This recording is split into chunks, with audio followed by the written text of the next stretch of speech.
Liburan sekolah, jalan ke Yogyakarta. Mampir ke pasar, makannya tempe mendoan. Yuk kita nonton podcast SAI Indonesia. Jangan lupa like, share, komen, dan subscribe ya teman-teman. Dipakai sama yang punya, karena waktu itu kiosnya kan nenek saya masih sewa kan Pak Sam. Nah, akhirnya nenek saya memutuskan untuk bikin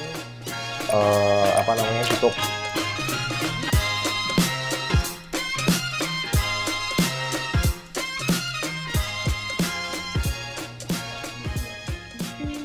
Hai calon pemimpin masa depan, selamat datang di podcast SAI Indonesia. Anda pernah ke Yogyakarta, pasti Anda tahu toko Mutiara, toko kosmetik terkemuka di Yogyakarta. Kali ini saya bersama Albert Tanubrata, pemilik toko kosmetik Mutiara. Terima kasih Albert sudah menyempatkan waktu untuk mengisi podcast SAI Indonesia. Senang sekali kami dari tim SAI Indonesia bisa bertemu Albert di Yogyakarta. Kita cuma ngobrol-ngobrol santai ya, Albert ya, karena memang toko Mutiara udah cukup lama bekerja dengan PT SAI Indonesia. Nah, kita mau sedikit ngobrol. Mulanya toko Mutiara mungkin dibuka oleh atau didirikan oleh nenek. Nah, itu bisa cerita nggak? Sekarang dari zaman nenek, terus papa, terus sekarang Albert sudah mulai mengelola. Iya, jadi toko Mutiara ini bermula dari nenek saya. Dulu memang kebetulan suka kan nenek saya dari Tasik. Ya, dia suka make up, cuman waktu itu kan memang istilahnya wadahnya belum ada, dan di waktu itu kan kosmetik juga belum kayak sekarang. Dia masih niche pasarnya, bener-bener istilahnya masih kayak barang tersier lah di waktu itu.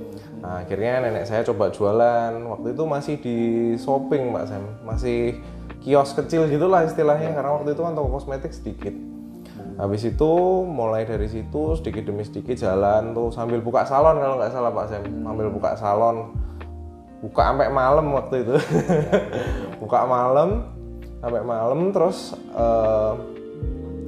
di satu titik shopping centernya itu mau dipakai sama yang punya, karena waktu itu kiosnya kan nenek saya masih sewa kan Pak Sam. Nah, akhirnya nenek saya memutuskan untuk bikin di toko yang di Malioboro tuh, toko yang berikutnya yang di Malioboro itu. Waktu itu papi udah mulai masuk, tapi papi sama masuknya masih SMP, SMA gitu, udah bantu di toko juga.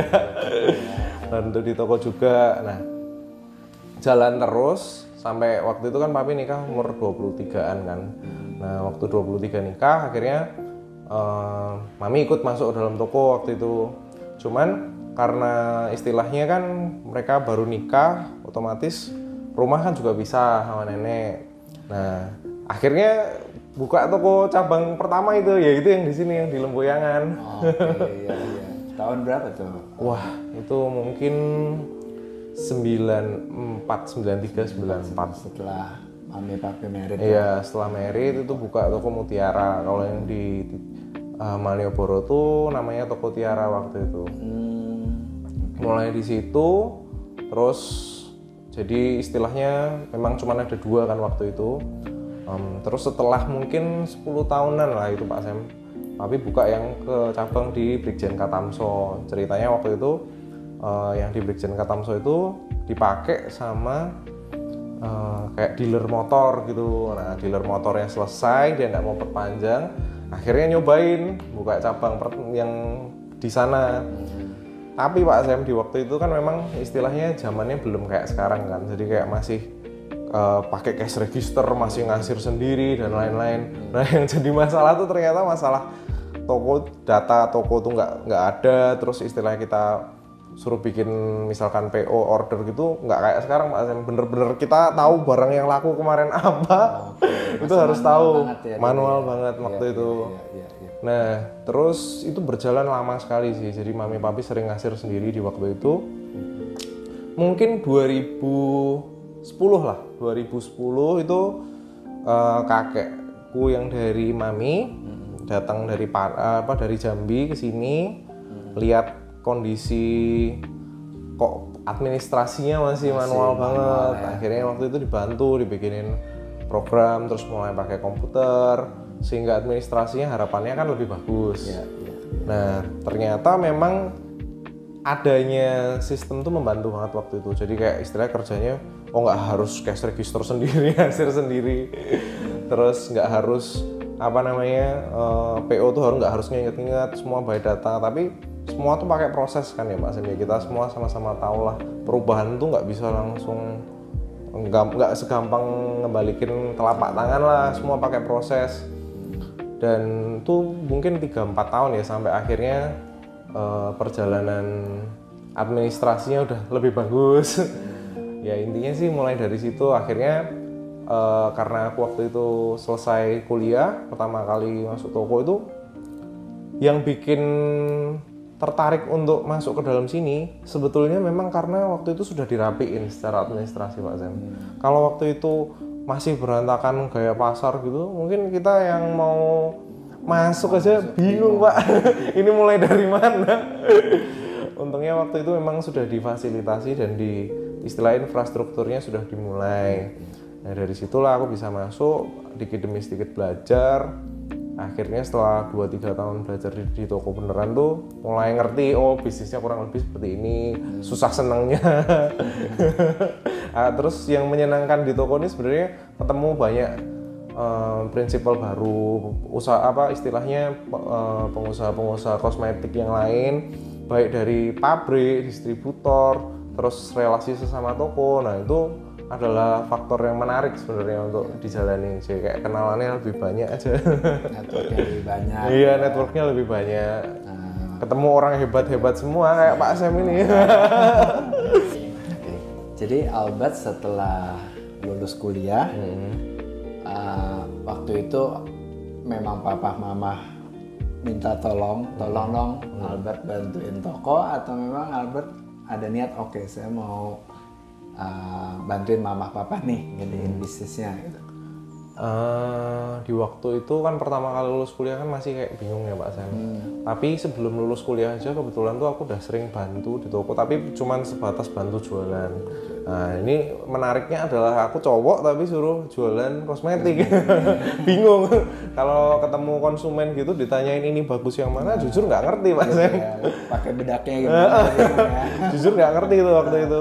Tapi waktu itu akhirnya aku jualan parfum tuh di bawah. Karena yang pertama istilahnya ini jualan pertama parfum. Iya, jualan parfum karena yang istilahnya kita kalau misalkan promosi gitu tuh nggak perlu tahu kita udah pernah nyoba ini bedain bagus nggak, kalau wangi kan kita masih bisa.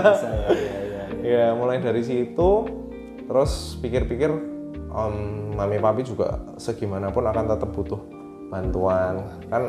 Orang tua kan menua ya Pak Sam, sementara di waktu itu tuh waktu aku selesai kuliah tuh udah mulai tuh sosial media udah mulai jalan, terus Shopee sudah mulai ada gerakan.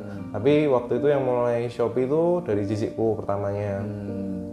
Aku bantu ngembangin aja dari segi Instagram supaya istilahnya lebih menarik, followersnya lebih naik, interaksi sama istilahnya konsumen kita via online itu juga kita rawat di waktu itu.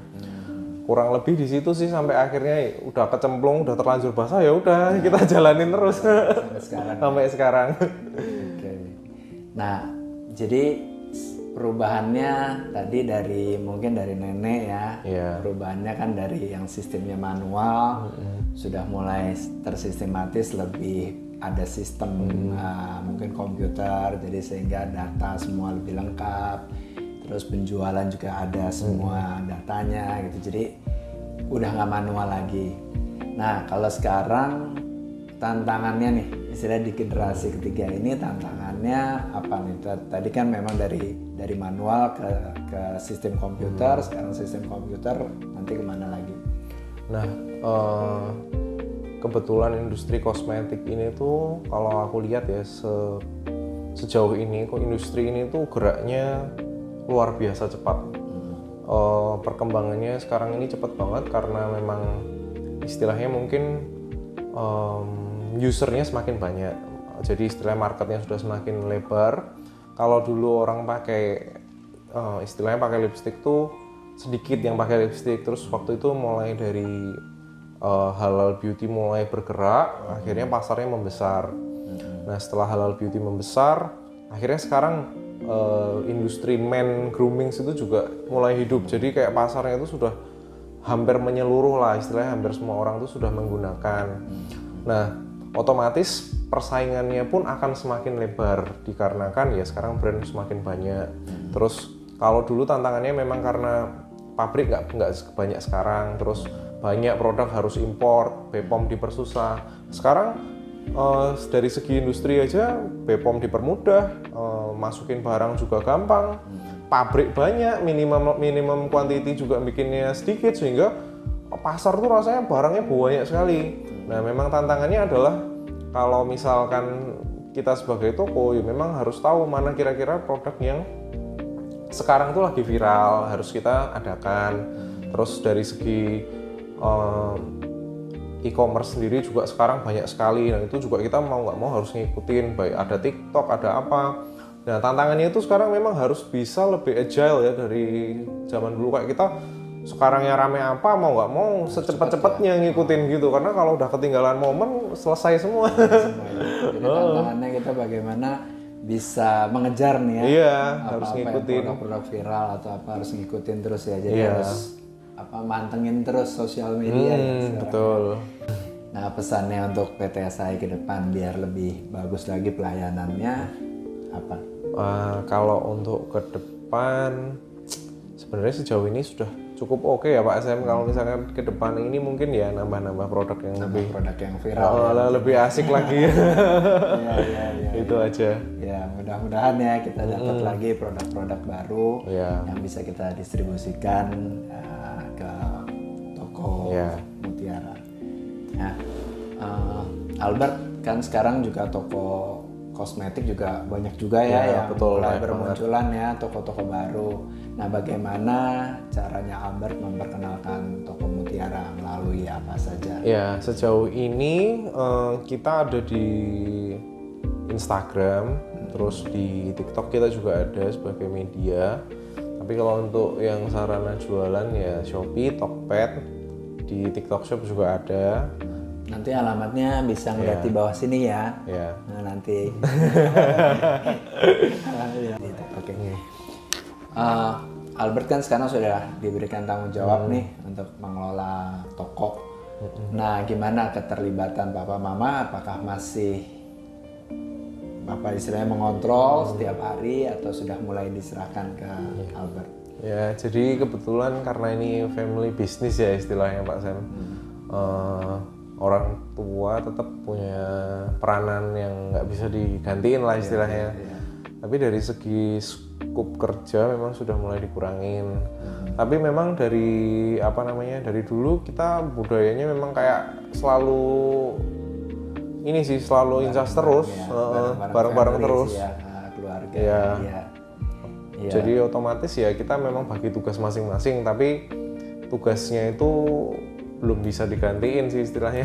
belum profesional banget lah Pak. Jadi kita masih kerja juga istilahnya. Jadi kalau misalnya Papa lebih banyak kemana, Mama kemana? Kalau biasanya kalau dari Papi itu lebih banyak yang pegang keuangan.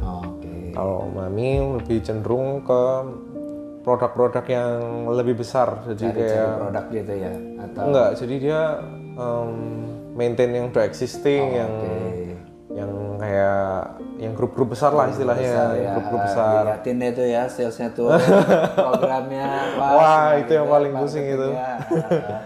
Kalau aku sih lebih ke brand-brand baru, sama misalkan ada untuk pengembangan sosial media seperti apa, sama pengembangan sistem sama penawaran-penawaran yang menarik biasanya juga dari aku.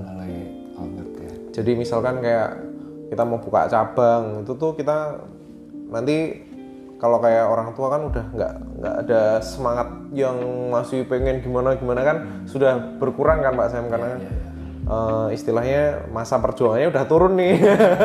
Nah karena yang sekarang yang harusnya berjuang di aku, jadi aku juga yang lebih semangat tuh, ayo mau buka cabang lagi. Cuman yang namanya kita masih muda nih semangatnya tinggi, wah tapi pengalamannya masih rendah. Jadi sering ketabrak-tabrak gitu. Nah, otomatis peran orang tua di sini tuh memang ngejagain supaya misalnya kita nggak sampai kenceng boleh tapi jangan sampai keluar rel istilahnya gitu. Jadi ada gas dan rem. Ada gas remnya. Jadi biasa anak muda kan semangatnya berapi-api. Iya. Saya harus ini, tapi orang tua masih ada. kontrol lah istilahnya, mengingatkan ya. Iya. Itu jadi harus balance ya antara yang muda dan yang tua. Betul. Iya. Ya, Albert, kalau misalnya kita nih lagi di Jogja, lagi pengen cari toko mutiara itu ada di mana aja bisa? Ya, di-share nggak? ke toko mutiara sendiri sekarang itu sudah ada 5 cabang. Jadi yang di kota, yang di dekat jembatan layang Lempuyangan itu ada satu yang di Dr. Sutomo. Terus kalau ke selatan, ke arah Bantul gitu, dekat Jogjatronic kita juga ada satu yang di Jalan Brigjen Katamso. Terus buat yang mahasiswa dekat-dekat daerah Babarsari sana, UPN itu kita juga ada satu. Sama yang 2 itu di Jakal. Kan Jakal panjang banget tuh untuk yang sampai ke atasnya.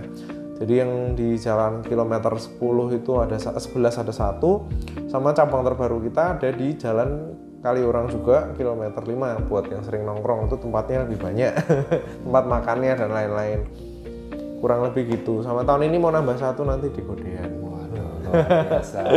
Jadi teman-teman yang ke Jogja jangan lupa ya ke toko mutiara, cari barang-barang kosmetik, produk-produk yang sedang viral. Mantap.